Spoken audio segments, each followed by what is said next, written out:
Today we are going to discuss about the election procedure of the president. And this topic is not much more important for your exam point of view, but yes, it is also very important. You have to know about this because the country we are living right now, it is a democratic country, and the main pillar of that is the election. So if you don't know about the election procedure, so it is, I think, very lack of knowledge about it, and you have to know. Yeah, everything is not important for the exam point of view, but something which is very important for you have to know for the knowledge sake of the knowledge. So that's why I thought that I have to discuss this topic because in Lakshmi Kant and in other books you will find very complicated when you read it. So I try to discuss it as much as in easy way. Okay, and after this video you will find a clear understanding how the procedure of election going on for president, for the post of the president. Okay, and yeah, it is very important that in interview, PSC interview, panel will ask from you, tell me the how election of president is held and what are the manner of the election. Okay, so guys, on this point of view, I thought that I have to make this video. That's why I decided to make this video. And so let's start the video. Guys, आज हम लोग देख रहे हैं election of president. सो चलो शुरू करते हैं इस वीडियो को बिना देर किए. ठीक है, मैंने थोड़ा सा इंग्लिश में इंट्रो दिया ताकि कुछ लोग हैं जो बहुत ज़्यादा ही इंग्लिश उन्हें आती है, तो मैंने सोचा चलो थोड़ा सा इंट्रो आज इंग्लिश में किया जाए इस वजह से. तो चलो शुरू करते हैं. शुरू क्या, मैंने शुरू कर ही दिया वीडियो. मैं थोड़ा सा लेज़र पॉइंट ले लूँ. चलिए ठीक है.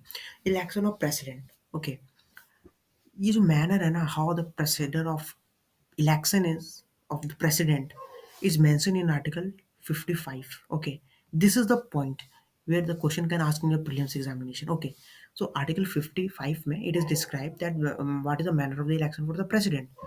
So let's discuss how it is going on. Yes, first of all, we know that we elect our representative in Lok Sabha, okay, through direct elections. But election of the president is indirect. We are not directly vote to the president for the post of president. No, basically होता क्या है कि जो हम MLA और MPs को select करते हैं, they will elect. Okay, they will take part in the voting process of president.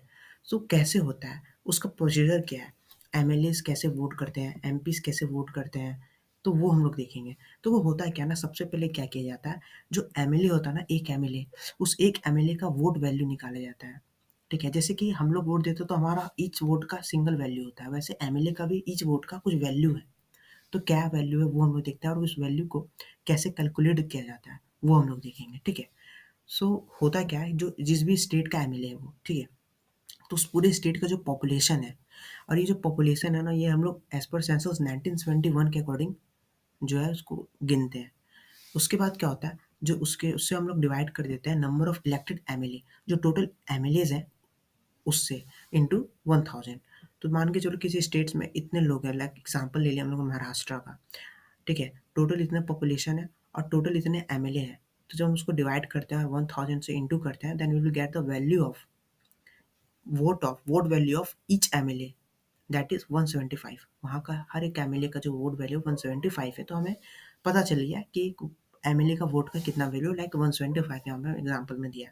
अब टोटल एमएलए कितने से 288, तो हम लोग ने 175 को मल्टीप्लाई कर दिया तो टोटल वैल्यू निकल गया. ओवरऑल एमएलए जितने भी एमएलए थे सबका मिला करके टोटल 55,400 वैल्यू है. ठीक है. उसी तरह से क्या होता है,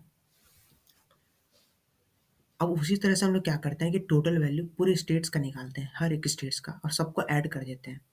तो ठीक है, ये थोड़ा पुराना एग्जांपल यहाँ पे मैंने मेंशन कर दिया है, बट कोई नहीं, मैंने समझाने के लिए दिया तो आप लोग को ईज़ी रहेगा. रामनाथ कोविंद के टाइम पे इट वाज़ अराउंड इतना था टोटल एमएलए का जो वोट वैल्यू था, टोटल सारे स्टेट्स का ऐड करके. देन क्या होता है, we will calculate the vote value of 1 MP. हर एक एमपी का भी निकाला है, बिकॉज़ एमपी और एमएलए दोनों वोट करते हैं, तो 1 एमपी का क्या वोट होता है, वो हम लोग देखते हैं क्या वोट वैल्यू होता है. Then how we calculate it, let's see here the total vote value of all the states, जितने भी स्टेट्स के एमएलए हैं जो हम लोगों ने निकाला टोटल वोट वैल्यू. ठीक है, ऑल स्टेट्स एमएलए का divided by total elected MPs, जितने एमपीज इलेक्ट हो चुके हैं. ठीक है, लाइक 543 आप लोग यहाँ पे देख सकते हो. 543 प्लस 233 इक्वल्स में 776, दैट इज 708। ये एक वैल्यू आया है एमपी का। It is a vote value of one elected MP. Okay, when we इसको हम लोग डिवाइड बाइड यहाँ पे किया हुआ है, ठीक है, उसके बाद का है ये, तो आप लोग समझ आना। फिर हम लोगों ने टोटल जो एमपीज थे, लाइक 76 एमपीज थे, उसका एक वोट वैल्यू से मल्टीप्लाई किया, तो we will get the total values of the MPs, जितने भी एमपीज है सबका, ठीक है, जो हम लोग को यहाँ पे कैलकुलेट हुआ था, उससे हमने डिवाइड कर दिया टोटल इलेक्टेड एमपी से, तो टोटल ये आ रहा है, वो डाटा शो है यहाँ पे। यहाँ पे मैंने पूरा कैलकुलेशन यहाँ पे शो नहीं किया हुआ है, ठीक है। तो टोटल ये इतना इंपॉर्टेंट नहीं है ना, बट मैं जनरल ओवरव्यू दे रहा था, ताकि जब हम लोग टॉपिक पे जाए तो समझ में आएगी कैसे क्या हो रहा है। तो टोटल वर्ड वैल्यू हर एमपी का निकल गया, मतलब टोटल एमपी का सबका ऐड करके वो एक एमपी का 708 है, टोटल एमपी का इतना है। सो टोटल वर्ड वैल्यूज आप लोग को यहाँ पे दिख रहा होगा 10,000, 10,98,882। Okay, so let's move further. हाँ, this was the very very important point. That's why I thought to make this video. Okay, the name of the election which is held for the post of president, that the name of the election is single transferable vote by proportional representation. Proportion, देखो यार यहाँ पे होता क्या है, we are not vote to one person, okay, we vote everyone, that means we have to give preference। हम यहाँ पे अपना विचार देते हैं, प्रेफरेंस देते हैं कि अगर आपके सामने चार ऑप्शन है तो आप पहले आपको चारों करना है, तो आप सबसे पहले कौन सा ऑप्शन चुनोगे, तो आप आगे बढ़ोगे, आप बोलोगे यार ए बी सी। लेट्स इस सबको हटाओ, let take the example of real life, that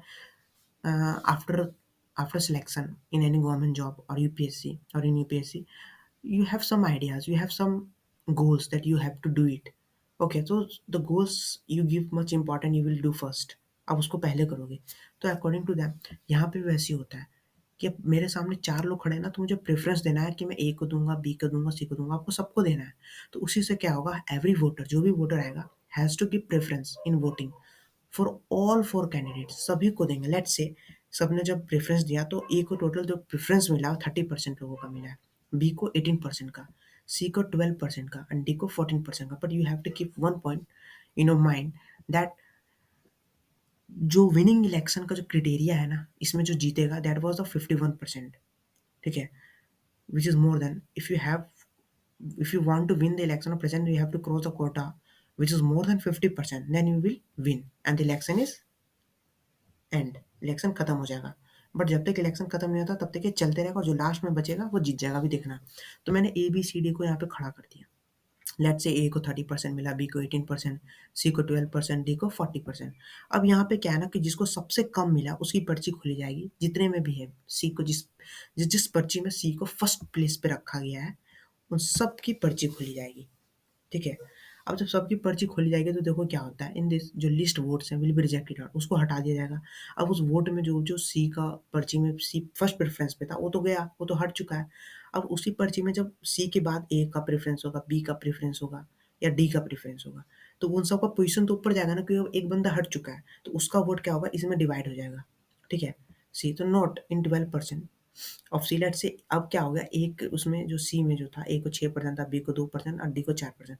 अब इनका जो वोट था ना वो आगे ट्रांसफर हो जाएगा, ए को 36% हो जाएगा, बी का और 2% बढ़ जाएगा, एंड डी का और 4% बढ़ेगा। तो अब ना 36% हो गया, बी के पास 20%। अब यहाँ पे सबसे लिस्ट कौन सा है, बी का। But you have to keep in mind one thing, that list four will be out of the race, like B फिर से बाहर हो जाएगा जैसे C बाहर हुआ था, and his votes will be open, इसके सारे वोट्स खोले जाएंगे एंड डिस्ट्रीब्यूट किया जाएगा एज पर द प्रेफरेंस।